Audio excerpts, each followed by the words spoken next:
बंदी छोड़ सतगुरु रामपाल जी महाराज जी की जय हो। परमपिता परमेश्वर जी की आप सभी प्यारी आत्माओं को मुझ पवन दास का सत साहिब। भाई और बहनों, दो छोटे छोटे पॉइंट हैं जो दास के पास में आए थे मधु बहन और कजोड़ भगत जी की मार्फत, तो थोड़ा उनको क्लियर कर देता हूं।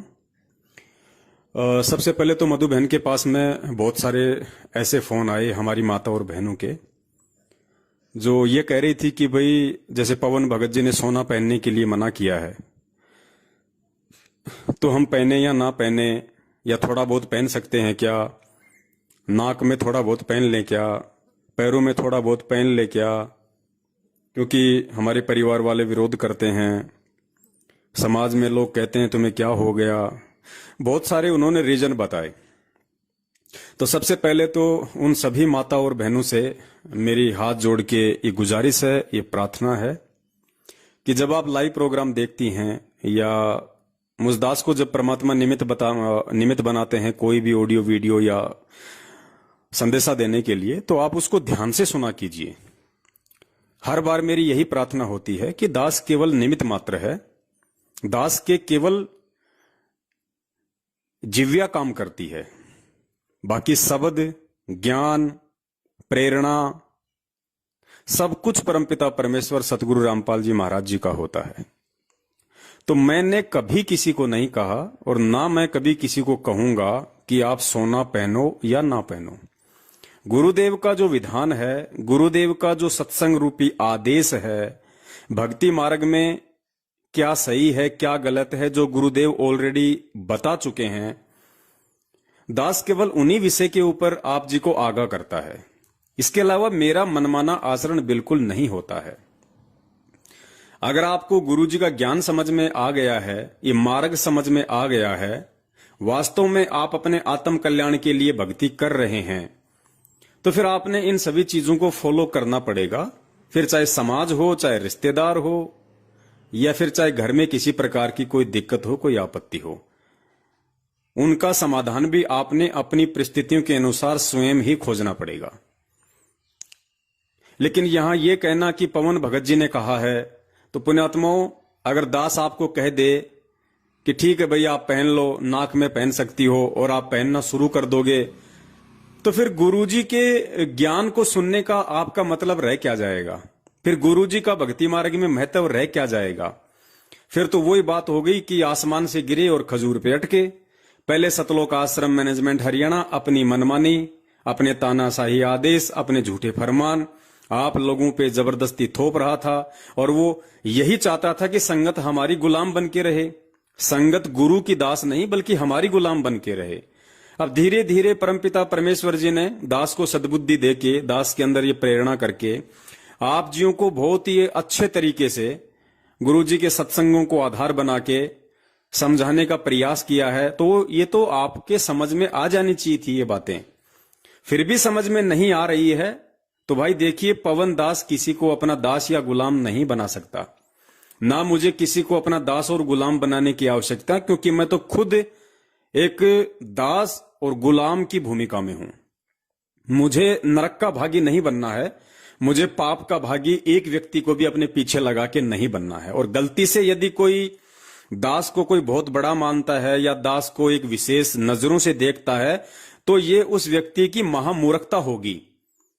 दास चाहे कितना ही अच्छा आपको गुरुजी का दिया हुआ ज्ञान विश्लेषण करके बता दे, ये मेरे पिछले भक्ति संस्कार और वर्तमान में गुरुजी का आशीर्वाद है कि मैं ऐसा कर पा रहा हूं।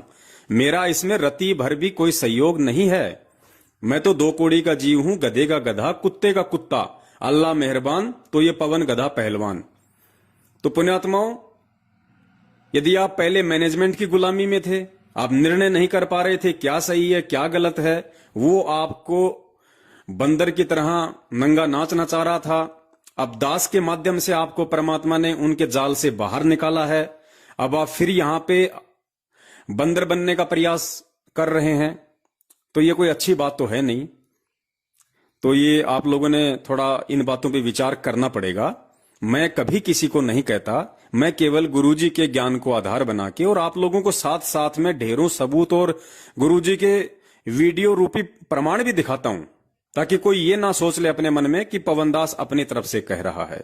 मेरी तरफ से आपको एक शब्द भी नहीं मिलेगा, क्योंकि मैं तो खुद एक भगत हूं भाई, मुझे तो खुद भक्ति करके यहां से अपना पीछा छुड़वाना है। तो जो माता बहनें हैं वो थोड़ा सा ध्यान दें इन सब बातों पे। अब हम कोई छोटे मोटे बच्चे नहीं हैं, परमात्मा ने हमारे को कितना अच्छा, कितना अनमोल ज्ञान दे दिया है। ये तो हमें गुरुजी के सत्संगों से ही समझ जाना चाहिए था। पवनदास जैसे कुत्तों की तो जरूरत ही नहीं पड़नी चाहिए थी, लेकिन चलो कोई बात नहीं, इस काल ने हमारे को बहुत तरह से फंसा रखा है, दबा रखा है। और ये परमात्मा के ही खेल होते हैं कि परमात्मा किस विधि से अपने बच्चों को समझाते हैं, उन तक संदेशा पहुंचवाते हैं। तो आपने अंत में गुरुजी के ज्ञान को आधार बना के और गुरुजी के सत्संग रूपी आदेशों को ही फॉलो करना पड़ेगा। जब गुरुजी ने स्पष्ट रूप से उन सत्संगों में कह दिया कि ये सोना तो ऐसी बेकार वस्तु है, इसको ना तो घर में रखना चाहिए ना इसको पहनना चाहिए, अब इससे ज्यादा कोई शब्द किसी के पास बोलने के लिए होने नहीं चाहिए, कोई बहाना किसी के पास होना ही नहीं चाहिए कि मैं नाक में पहन लूं क्या, मैं गले में पहन लूं क्या, मैं एक अंगूठी पहन लूं क्या। फिर तो ये अपनी ज्ञान की कमजोरी है। फिर ना यहां पवनदास की कमजोरी है, ना यहां पूज्य गुरुदेव जी के सत्संगों की कोई कमजोरी है, ये फिर आपके अपने संस्कारों की कमजोरी है, जो आपने खुद ही परमपिता परमेश्वर को दंडवत प्रणाम करके उनसे प्रार्थना करके कि परमात्मा सद्बुद्धि दो, ज्ञान योग दो, परमपिता परमेश्वर इन चीजों को समझने की जो है हमारे को आप जी बुद्धि दीजिए। फिर ये गुरु जी से ही प्रार्थना करने की आवश्यकता है। उसके बाद में कजोड़ भगत जी का दास के पास में कॉल आया, क्योंकि बहुत सारे भगत भाई बहन ऐसे हैं जो अपना ज्योति हवन के लिए अकाउंट में पैसा डालने के बाद भी वो फोन करते हैं बार बार कि भगत जी आया कि नहीं आया, एक बार जरा चेक करना पहुंचा कि नहीं पहुंचा। जबकि ये सारी बातें दास ने पहले ही लाइव प्रोग्राम में क्लियर कर दी थी कि भाई जो अकाउंट नंबर है वो बिल्कुल सही है, यदि आपने उधर से डाल दिया है तो वो खाते में ही आएगा, और आप इसके लिए बिल्कुल भी जो है फोन ना करें, परेशान ना करें। क्योंकि देखो पुण्यात्माओं, अगर हमने भी सतलोक आश्रम मैनेजमेंट हरियाणा वालों की तरह ही करना होता कि हम संगत के ऊपर ठेकेदार बन जाएं, संगत का जो दान आ रहा है उस दान से हम अपना घर चलाएं, अपने बच्चे पालें, मकान किराया भरें, सारे काम हम दान से करें, तो फिर तो कोई मतलब ही नहीं रह जाएगा सतसेवकों और सतलोक आश्रम मैनेजमेंट हरियाणा में, फिर कोई डिफरेंस ही नहीं रह जाएगा, फिर तो वो ही ठीक थे पहले। तो देखिए, सबसे पहले तो हम लोगों ने इस भक्ति मार्ग पे टिके रहने के लिए, गुरु जी का कृपा पात्र बने रहने के लिए, हमने अपने हक हलाल की कमाई से रोजी रोटी खानी है। तो सर्वप्रथम तो हम जितने भी सत्सेवक हैं जिनको परमात्मा ने निमित्त बना रखा है, हम अपने हक हलाल की, हम अपनी मेहनत की कमाई से अपना घर चलाते हैं। तो 8-10 घंटे हमने भी अपनी रोजी रोटी को मार्केट में समय देना पड़ता है। कजोड़ भगत जी हैं, वो पिछले 18-20 साल से जो है, जो बिस्लरी जो कंपनी है जो पानी की, वो उसमें जॉब करते हैं। उनकी अच्छी खासी उनकी सैलरी है परमात्मा की दया से, और वो तो अभी लगभग 3 साल पहले ही परमात्मा से जुड़े हैं इन फर्जी नामदान केंद्रों से, जयपुर से। और जैसे ही उन्हें सच्चाई का पता चला, वो बिल्कुल एक तरफा होके चल दिए। तो जो कजोड़ भगत जी हैं, देखो वो कम से कम 10-12 घंटे अपना उस कंपनी को देते हैं अपनी रोजी रोटी के लिए। और कजोड़ भगत जी के बारे में शायद आप में से बहुत सारे भगत भाई बहन जानते नहीं हैं, क्योंकि वो जयपुर से हैं, मैं भी जयपुर से हूं। मैं बहुत अच्छी तरह मैं उनके फैमिली बैकग्राउंड से परिचित हूं। कजोड़ भगत जी पूरी तरह से परमपिता परमेश्वर जी को डिवोट हैं। पहले वो ऐसी लाइन में थे कि वो थानेदार को भी थाने में जाके थप्पड़ मार देते थे। उन्होंने थाने में जाके थानेदार को भी थप्पड़ मारा है, और थानेदार की इतनी हिम्मत नहीं थी कि सामने से उनको कुछ बोल दे, क्योंकि पीछे राजनेताओं का सपोर्ट था। लेकिन जैसे ही उनको इस परमपिता परमेश्वर का मालूम पड़ा, ज्ञान से जुड़े, उन्होंने सबसे रिलेशन तोड़ दिए। क्योंकि परमेश्वर कहते हैं ज्ञान का और घाम का, ज्ञान होता है यह तत्व ज्ञान, और घाम कहते हैं राजस्थान और हरियाणा में धूप को। तो परमात्मा ने कहा कि ज्ञान का और घाम का चमका सा ही होता है, समझदार को संकेत ही काफी होता है। एक के चोट सिधारिया जिन्हें गुरु मिलन दियास, जिनको परमात्मा की प्यास होती है ना, वो एक ही चोट में समझ जाते हैं। तो आप में से बहुत सारे भगत भाई बहन नहीं जानते हैं कजोड़ जी के बारे में। कजोड़ जी का खुद वो जयपुर के रहने वाले हैं, और इनके पास में इतनी प्रॉपर्टी है, ये अगर चाहें तो अपना बैठा बैठा ये और इनके बच्चे खा सकते हैं बैठे बैठे। इनके पास में करोड़ों की संपत्ति है। इनके पास में पैतृक जमीन है जयपुर में, जो कम से कम 20 से 25 हजार रुपए गज की जिसकी रेट है। लेकिन आप उस आत्मा को देखिए, वो पिछले 2-2.5 साल से, क्योंकि वो बिल्कुल दृढ़ता के साथ में अपनी भक्ति पे लगे, तो जाहिर सी बात है काल भगवान तो अपने एजेंट हर जगह रखता है। उनके तीनों भाई, उनके माता पिता उनके विरोध में हो गए। कुछ दिन तो वो घर पे रहे, लेकिन जब बात हद से ज्यादा ऊपर हो गई तो कजोड़ भगत जी ने अपने बाल बच्चों समेत उनको छोड़ दिया। और जिनका खुद का जयपुर में, जिनकी करोड़ों की संपत्ति है और अपने भाइयों में सबसे बड़े हैं, उस संपत्ति को ठोकर मार के आज वो 3,000 रुपए मकान किराए में रह रहे हैं। जो लोहे की जो ये चदरें होती है ना, और जयपुर में कितनी गर्मी पड़ती है, वो उस मकान में रह रहे हैं, अपनी जॉब कर रहे हैं। उनकी भक्तमती भी अगरबत्ती बनाने की जो कंपनी है उसमें काम करती है। 6-7 हजार रुपए महीने का उनकी भक्तमती लेके आती है। 18-20 हजार रुपए कजोड़ भगत जी को मिलते हैं। तो भाई ये जो सत्सेवक हैं, ये अपने हक हलाल की खाने वाले हैं। तो बहुत सारे भगत भाई बहनों के उनके पास फोन आते हैं, भगत जी आया कि नहीं आया, भगत जी चेक करो। तो मैं ये नहीं कहता कि वो भगत भाई बहन जो पैसा डाल रहे हैं वो कोई शंका कर रहे हैं, नहीं। लेकिन पुण्यात्माओं, ये भक्ति विश्वास की है। 7 साल से परमात्मा ने हमारे को जिस कसौटी के ऊपर परखा है, वो इसीलिए परखा था कि संगत इतना विश्वास करे कि हाँ भाई, इस मार्ग में कहीं न कहीं ठहराव है, कहीं न कहीं तो विश्वास भी है। तो अगर हम उनको बार बार परेशान करेंगे इस तरीके से, तो भगत जी वो कैसे अपना काम कर पाएंगे। तो थोड़ा सा मेरा हाथ जोड़ के निवेदन है उन सभी भाई बहनों से जो ज्योति के लिए पैसा डाल रहे हैं अपना। देखो, सर्वप्रथम तो हम आज भी आपको यही कहेंगे कि आप संघर्ष कीजिए, आप कोशिश कीजिए कि आप अपने घर पे जला पाएं। और जो बिल्कुल भी नहीं जला पा रहा, केवल वही भाई ज्योति हवन के लिए, घी के लिए पैसा उस अकाउंट में डालें, अन्यथा ना डालें। और पिछले सप्ताह से लेके अब तक तकरीबन 40 से 50 हजार रुपए खाली ज्योति का आ चुका है। घी के लिए 40 से 50 हजार रुपए भगत जी के अकाउंट में आ चुके हैं। और परमात्मा ने पिछले 4-5 दिनों से ज्योतियां भी शुरू करवा दी। और यकीन मानना पुण्यात्माओं, सत भक्ति है। आपके घी की एक एक बूंद आपके हवन में जाएगी। तो थोड़ा सा बस हमारा निवेदन यह है पुण्यात्माओं कि आप जो है फोन ना करें ज्यादा। देखो, कोई विशेष काम हो जब तो आदमी फोन करे। अब इन छोटी छोटी बातों के लिए हमने कॉल बिल्कुल भी नहीं करना है। आप जी डाल दीजिए, खाते में ही जाएगा और कहीं नहीं जाएगा। आपने डाल दिया और किसी कारण से नहीं गया तो भी आपको ज्योति का आपका लाभ मिलेगा, क्योंकि आपने ज्योति के लिए डाला था। तो बहुत सारी बातें हैं, आज हमने इन बातों पे विचार करना पड़ेगा। परमेश्वर ने हमें इतना बुद्धिमान बना दिया है, अब हमने एक दूसरे के ऊपर विश्वास भी करना पड़ेगा। और एक दूसरे की जो मजबूरियां हैं सांसारिक जीवन की, अपनी रोजी रोटी के लिए जो संघर्ष करते हैं, उसके लिए भी हमने थोड़ा सा उनको समय देना पड़ेगा, हमने थोड़ा सा समझना पड़ेगा। बाकी तो हमें पता है पुण्यात्माओं, परमेश्वर ने तो हमारी ड्यूटी ही यही लगा रखी है कि भैया दिन में चाहे 50 फोन आए तो 50 के जवाब दो। अब जैसे 7 साल से हम इन फर्जी नामदान केंद्रों के खिलाफ ऑडियो वीडियो बना रहे हैं, हजारों की संख्या में वीडियो बन गए, उसके बाद भी यही फोन आते हैं कि भगत जी आपकी वीडियो देखे, सब समझ में आ गया। अब भगत जी ये बताओ कि मैंने प्रथम नाम वहां से ले लिया, अब सतनाम लूं या नहीं लूं। भगत जी मुझे सतनाम मिल गया, मैं उसका जाप करूं ना करूं। अरे भाई, फिर आपने क्या वीडियो देखे, फिर आपने क्या वीडियो देख के हमें फोन किया। हम यही तो सारी बातें उनमें बताते हैं कि आपने क्या करना है, लेकिन उसके बावजूद भी वो यही सवाल करते हैं। तो हम उनसे नाराज नहीं होते, क्योंकि हमें पता है कि परमात्मा ने हमें इसी संघर्ष के लिए हमारे को चुना है, यही सेवा दी है हमें परमात्मा ने। जिस प्रकार हमारे बाप को हर सत्संग में बार बार सृष्टि रचना बतानी पड़ती थी, बार बार बतानी पड़ती थी, क्योंकि जीव के इतनी जल्दी समझ में नहीं आती है। तो हमारी ड्यूटी है, फिर भी हम लोगों को 20-25 मिनट का टाइम निकाल के उनको वही बातें हम फिर से रिपीट करते हैं।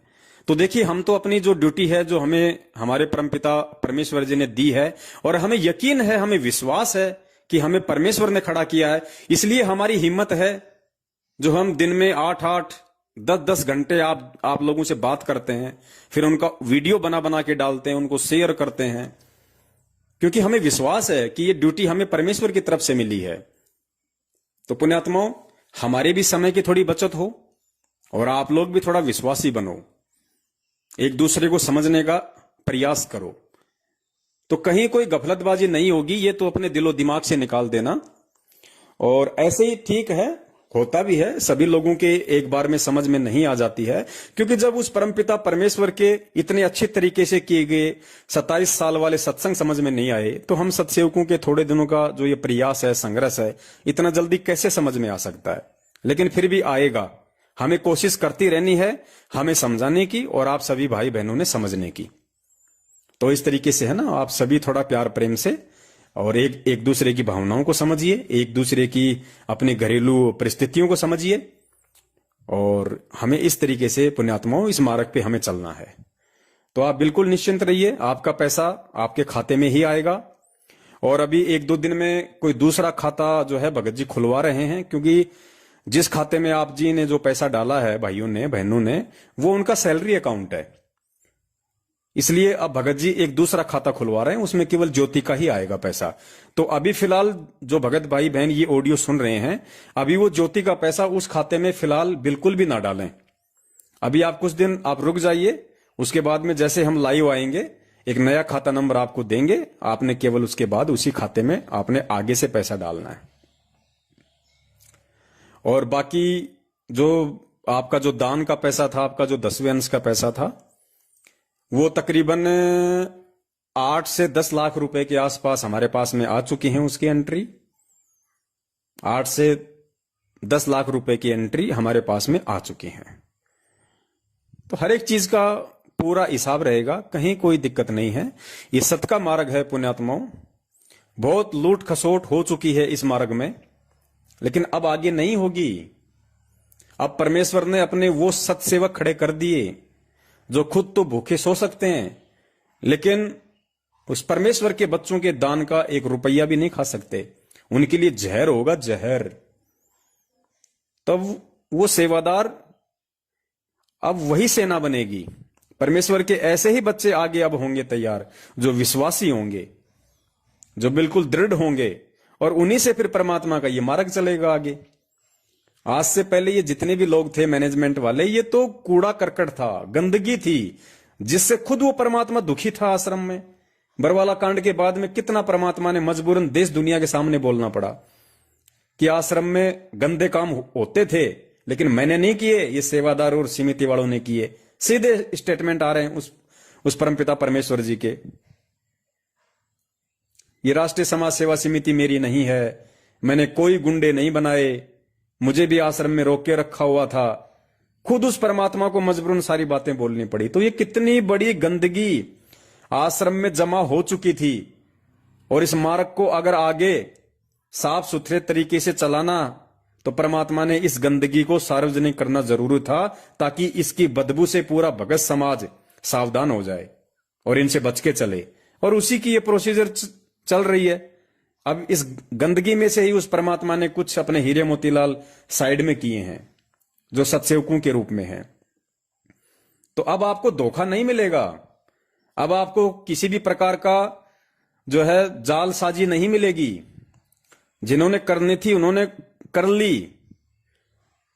सतलोक आश्रम मैनेजमेंट हरियाणा ने कर ली, आपके कोऑर्डिनेटर नामदान संचालकों ने कर ली, गुरुजी के रिश्तेदार और बेटा बेटी और परिवार वालों ने कर ली। संजय जो हिमाचल में गुरुद्रोही बन के बैठा हुआ है, उसने कर ली। अरे उसको तो किसी ने नानक की आत्मा बोला भी नहीं, वो तो खुद नानक बन के अपने आप को प्रमोट करने में लगा हुआ था। दास के पास तो कितने फोन आते हैं भगत भाई बहनों के, भगत जी आप काग भूषण की आत्मा हो, भगत जी आप तो वो आत्मा हो, आप तो वो आत्मा हो। दास सुनता है और फिर उनको समझ आता है कि भगत जी क्या फायदा उस आत्मा का। अगर मैं काग भूषण की आत्मा हूं तो क्या फायदा, अगर इतनी अच्छी वो आत्मा होती तो पहले ना पार हो जाती, आज क्यों धक्के खा रही है। आज अगर मैं काग भूषण तो आज मैं क्यों धक्के खा रहा हूं इस नरक लोक में। इतना ही अच्छा होता मैं जो आप मेरी महिमा गा रहे हैं, गुणगान कर रहे हैं कि आप तो काकभूषण की आत्मा हो सकती हो। तो अगर वो काकभूषण की आत्मा अगर इतनी अच्छी होती तो आज क्यों इस नरकलोक में धक्के खा रही है? तो पुण्यात्मा, इन बातों का कोई मतलब नहीं निकलता है। अरे मैं हूं, चाहे आप हो, चाहे कोई भी हो, हम कोई ना कोई तो आत्मा है ही। हम कोई पत्थर योनि से तो आए नहीं, कोई ना कोई आत्मा तो है ही हम। और परमेश्वर के बच्चे तो विशेष आत्मा होती हैं। आप जितने भी भाई बहन जो भक्ति कर रहे हैं, आप सब विशेष आत्मा उस परमात्मा की। आपने बहुत अच्छे अच्छे जन्म लिए हैं, अच्छी अच्छी आत्माओं के। जब परमात्मा ने यहां तक कह दिया कि आपको पता नहीं कितनी बार इसने ब्रह्मा विष्णु महेश बना दिया, तो हम तो ब्रह्मा विष्णु महेश की भी आत्मा रह चुके हैं सभी भाई बहन। फिर काकभूषण कौन सी बड़ी चीज हो गई? तो पुण्यात्माओं, इन धारणाओं को अब हमने दिलो दिमाग से परमेश्वर के ज्ञान को आधार बना के मिटाना पड़ेगा। यहां आत्मा वात्मा का कोई महत्व नहीं है। ये फालतू के ढकोसले हैं, चौंचले हैं, ये इनका कोई औचित्य नहीं है हमारा वर्तमान के जीवन में। वर्तमान में पवनदास जो आत्मा है वो अपना आत्म कल्याण करवा सकती है, मर्यादा में रह के भक्ति करके। आप जी, जो भी आपका नाम है, आप वर्तमान में अब आपको सोचना है कि वर्तमान में मुझे महान आत्मा बनना है, वर्तमान में मुझे मर्यादित भक्ति करके मेरा पीछा छुटवाना है, तो फायदा है। वरना क्या फायदा पुण्यात्माओं इन आत्माओं के चक्कर में पड़ने का? तो दास की विनती है, अब बहुत समय हो गया है। गुरुजी ने देखो समझाते समझाते परमात्मा कितनी बार सत्संगों में रोने लग जाते हैं हमारी मूर्खता और अज्ञानता को देख के। गुरुजी कहते हैं मैं समझाऊं 100 बार और कोई तुम्हें एक बार भी इधर उधर की बोल देता, तुम वहीं उसके पीछे हो लेते हो। तो ऐसे फिर बाप क्या करता है? दुखी होता है। अब बताओ, जो परमात्मा सत्संग करते करते संगत के सामने कई बार रोने लग जाता है, वो सोचो हमारी मूर्खता पे अकेले में कितना रोता होगा। तो पुण्यात्माओं के आज भी हम अपने बाप को इसी तरीके से खून के आंसू रुलाएंगे? आज तो कम से कम उन्होंने हमारे से ये उम्मीद की है कि मेरे बच्चे आज बिजली पीढ़ी में आ गए, मेरे बच्चों को मैंने शिक्षा दे दी, मेरे बच्चों को मैंने सारे सबूत और ये प्रमाण दिखा दिए। कम से कम आज तो वो डगमग ना हो कि भाई काल तुम्हें किस प्रकार से ठगेगा। और पहले के सारे एग्जाम्पल दे दिए कि काल हमेशा परमात्मा के आसपास ही अपने एजेंट भेजता है, लेकिन परमात्मा उनको अपना जान के उनको पालता है, उनकी परवरिश करता है, ताकि ये समझ जाएं या जितने दिन मेरे साथ रह के भक्ति करें कम से कम उतने तो इनके अच्छे कर्म बने। जबकि मालिक को तो 650 साल पहले ही पता था कि मैं जिस कमाल को मुर्दे से जिंदा कर रहा हूं, ये मेरे मार्ग में सबसे बड़ा रोड़ा बनेगा, ये गुरुद्रोही बनेगा, मेरी आत्माओं को तोड़ेगा। उसके बाद भी सब कुछ जानते हुए उस अंतर्यामी मालिक ने उसको जिंदा किया, सीने से लगाया, अपने बेटे की तरह उसको पाला, बड़ा किया, शिक्षा दीक्षा दी, और आगे चल के वो गुरुद्रोही हो गया। धर्मदास जी के परिवार में उस काल भगवान ने उसके पुत्र नारायण दास को मृत्यु अंध नाम का काल का दूत बना के भेज दिया, इसी मालिक के मार्ग को अवरुद्ध करने के लिए। गरीबदास जी महाराज जी की नहीं सुनी उनके परिवार वालों ने, नानक जी की नहीं सुनी उनके परिवार वालों ने, और ऐसे ही आज जब वो परमात्मा खुद संत रामपाल जी महाराज जी के चोले में आया तो काल ने उनके भाई के रूप में, बेटा बेटी के रूप में, रिश्तेदारों के रूप में आज तो अपने सैकड़ों एजेंट उनके चारों तरफ भेज रखे हैं। जैसे गाय और भैंस के जो चीचड़ होते हैं ना, चीचड़ जो उसका खून पीते हैं, जो उसके थनों से चिपके रहते हैं, तो इस प्रकार ये जो गुरुजी के बेटा बेटी रिश्तेदार हैं, ये चीचड़ हैं, चीचड़। और गुरुजी ने कई बार, आपने शायद वो सत्संग नहीं सुने परमात्मा के, कई बार जिक्र किया परमात्मा ने। मालिक ने कहा कि पुण्यात्माओं, जो हजारों किलोमीटर से, सैकड़ों किलोमीटर से जो मेरे बच्चे यहां आते हैं वो मेरा सत्संग रूपी दूध पीते हैं, और जो 24 घंटे जो यहां रहते हैं वो चीचड़ हैं, वो मेरा खून पीते हैं। ये सारी बातें बोली हुई हैं परमात्मा ने, लेकिन वो सत्संग इन्होंने अपलोड नहीं कर रखे। अब देखिए आप, 27 साल बाद इन लोगों ने 2000 और 2001 के सत्संग अभी 10-15 दिन पहले अपनी वेबसाइट पे डाले इन लोगों ने, मैनेजमेंट वालों ने। 2001 के और 2000 और 2002 के जो सत्संग है इन्होंने आज डाले इतने वर्षों बाद।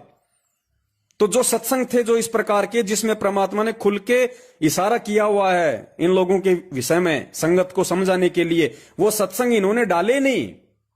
अब गुरुजी थोड़ा ना कोई बैठ के कोई सत्संग डालेंगे यूट्यूब पे, ये तो इन लोगों का काम था ना, मैनेजमेंट वालों का। तो इन्होंने केवल वही सत्संग डाले जिनमें इनका बचाव हो रहा है। लेकिन पुण्यात्मा वास तो सर्वविदित है, इससे बड़ा दुनिया में कोई उदाहरण नहीं हो सकता, कोई सबूत नहीं हो सकता। यदि आप संत रामपाल जी महाराज जी को अपना बाप मानते हैं तो, और ये मानते हैं कि मेरा बाप दोगला नहीं है, मेरा बाप हमेशा एक तरफा बात बोलेगा और साध वचन पलटे नहीं, चाहे पलट जाए ब्रह्मांड। गुरुदेव ने मीडिया के सामने, पूरे दुनिया के सामने बरवाला कांड के बाद स्पष्ट कहा है कि राष्ट्रीय समाज सेवा समिति मेरी नहीं है, अर्थात सतलोक आश्रम मैनेजमेंट हरियाणा मेरा नहीं है। That's final. जो मेरे बाप का नहीं वो मेरा जिंदगी में नहीं हो सकता। और उनके पीछे लग के 7 साल से हम सब ने अपनी ऐसी तैसी करवाई। भक्ति धन से लूटे, पैसों से लूटे, इज्जत से लूटे, मर्यादाओं से लूटे, सतगुरु के आशीर्वाद से लूटे। बता दीजिए। और फिर पिछले 7 साल से इनकी वो धोती धुलवा दी परमात्मा ने, वीडियो बनवा बनवा के कि जिन्हें तुम सारनामी समझ रहे हो वो तो प्रथम नाम के भी लायक नहीं हैं। तो पुण्यात्माओं, जो मूर्ख बनना चाहता है या मूर्ख बने रहना चाहता है वो उसकी मर्जी, परमात्मा जबरदस्ती नहीं करता। लेकिन जो समझदार आत्माएं हैं उनको तो विचार करना चाहिए। और ये सत का मार्ग है पुण्यात्मा, इसमें झूठ पाखंड छल कपट ये ना हमारे बाप ने किया और ना हम सत्सेवकों ने किया, अनजाने में किया, उसके लिए हम क्षमा प्रार्थी हैं। जब से परमेश्वर ने हमारे को ये बुद्धि जो बख्शी है पिछले 6 वर्षों से बरवाला कांड के बाद, तब से लेके आज तक कोई एक पॉइंट इस संगत में ऐसा बता दे कि सत्सेवकों ने ये काम गलत किया है। भाई सत का मार्ग है। हमें सतवादी की अगर प्राप्ति करनी है, सतलोक की अगर प्राप्ति करनी है, तो हमने सत्य पे ही रहना पड़ेगा। सत्य को आधार बना के ही हमने भक्ति मार्ग पे आगे बढ़ना पड़ेगा। तो मेरी आप सभी माता और बहनों से निवेदन है कि आप ये ना समझे कि पवन दास ने कहा है सोना उतारने के लिए। ये तो आपके बाप ने बहुत समय पहले ही बोल दिया। आप माने या ना माने ये आपके अपने विवेक के ऊपर निर्भर करता है। मैंने तो आपको याद दिलाया है। और ज्योति हवन के लिए जो भाई बहन पैसा डाल रहे हैं उनसे मेरा निवेदन है वो डाल के बिल्कुल आश्वस्त रहें। उनको यहां धोखा नहीं मिलेगा जिंदगी में, अब नहीं मिलेगा धोखा, यहां नहीं मिलेगा। बाकी वहां तो धोखा ही धोखा है मैनेजमेंट वालों के पास तो, लेकिन यहां आपको धोखा नहीं मिलेगा। यहां पे अपने हक हलाल की खाने वाले हैं भाई। तो डाल के आप जी थोड़ा हमें भी समय दें भक्ति के लिए, काम धंधे के लिए। और डालने के बाद फिर ग्रुपों में या कहीं भी उसका स्क्रीनशॉट भेजना, या फिर जैसे आप कजोड़ भगत जी को डाल के स्क्रीनशॉट भेजते वो भी मत भेजो। कोई जरूरत नहीं है, बिल्कुल आवश्यकता नहीं है उस चीज की, मत भेजो। आप विश्वासी बनो परमेश्वर के प्रति और अपने भाई बहनों के प्रति, विश्वासी बनो पुण्यात्माओं। जिस दिन हमसे कोई त्रुटि होगी इस मार्ग में जानबूझ के, उस दिन पुण्यात्माओं यकीन करना ये सत भक्ति है।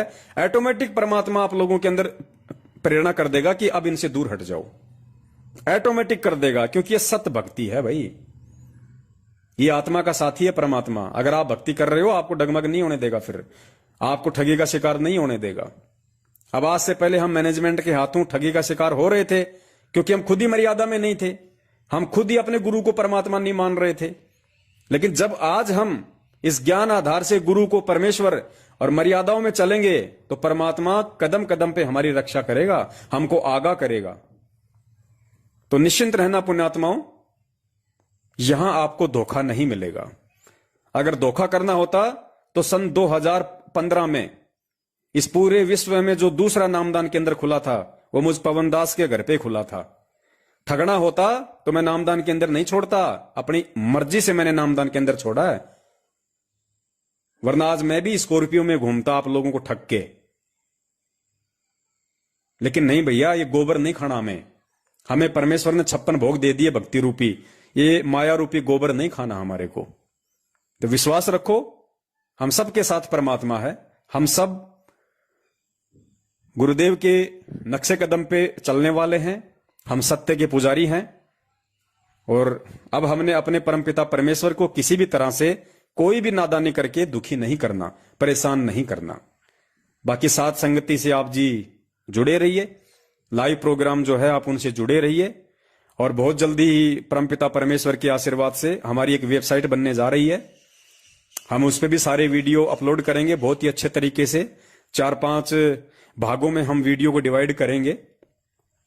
और ध्यान रखना, 8 सितंबर को हमारे परमपिता परमेश्वर जी का जो पर्व है, जो सतगुरु प्रकट दिवस है, वो आ रहा है।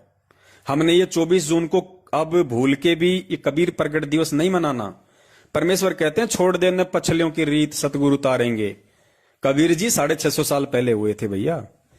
आज वो कबीर संत रामपाल जी महाराज जी के रूप में है, तो हम 650 साल पहले की दुनिया में क्यों जाएं? जब हमारा मोक्ष, हमारा कल्याण हमारे गुरुदेव से होना है, तो भाई एक बात बताइए, हम कबीर प्रकट दिवस क्यों मनाएं? हम सतगुरु प्रकट दिवस मनाएंगे, संत रामपाल जी का प्रकट दिवस मनाएंगे। तो पुण्यात्माओं, बहुत गहराई से हमने बारीकी से, विश्वास के साथ, सोच समझ के, और ये प्रेम का मार्ग है। अब हम भाइयों को आपस में एक दूसरे के प्रति दया, प्रेम, विश्वास हो जाना चाहिए, क्योंकि अब धोखा नहीं मिलेगा। अब तो परमेश्वर के सतमार्ग के लिए निर्बाध रूप से आगे ये मार्ग चले, उसके लिए परमात्मा की सतसेवक सेना तैयार हो रही है, जो खुद भूखी रह जाएगी लेकिन दूसरों को भूखा नहीं देखेगी। तो यहां हमने बिल्कुल, अब वो समय है अंधविश्वास करने का, क्योंकि अब हमने परख लिया, जांच लिया हर तरीके से।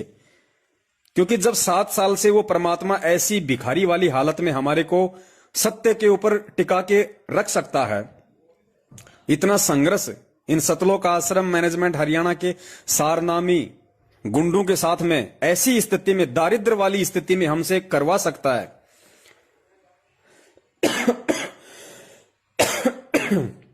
तो आज तो पुण्यात्माओं सब कुछ है परमेश्वर की दया से। आज तो हजारों की संख्या में भगत भाई बहन एक दूसरे की मदद करने के लिए आगे बढ़ रहे हैं। 8-10 लाख रुपए लोगों ने चुटकी बजाते ही 5-7 दिन में अपनी एंट्रियां करवा दी। जिस भी भगत भाई बहन को ऐसी कोई रोजी रोटी वाली समस्या आन पड़ेगी उसके संस्कारवश, और जब भी वो भाई थोड़ा सा भी इशारा करेगा तो परमात्मा तुरंत उसकी हेल्प करवाएंगे। अभी कुछ दिन पहले एक भाई का मैसेज आया, बोले भगत जी मुझे सेवा करनी है, मुझे एक मोबाइल खरीदना है, थोड़ी मेरी मदद करो। तो दास ने उसको मना कर दिया कि भगत जी देखिए, हमने पहले ही बोल दिया था कि ये पैसा 10वें अंश का और दान का है। ये पैसा केवल उसी को जाएगा जो वास्तव में जरूरतमंद होगा। मोबाइल के लिए पैसा भगत जी नहीं मिलेगा, दास माफी चाहता है। कोई बात नहीं, सेवा के और भी बहुत सारे तरीके हैं। आप वैसे भी कोई आपके संपर्क में आए तो आप उसको भी समझा सकते हैं, मोबाइल ही कोई जरूरी नहीं है। और आपकी अगर सेवा करने की इच्छा मोबाइल से है तो परमात्मा कहीं ना कहीं से आपका वो भी इंतजाम जरूर करवा देगा।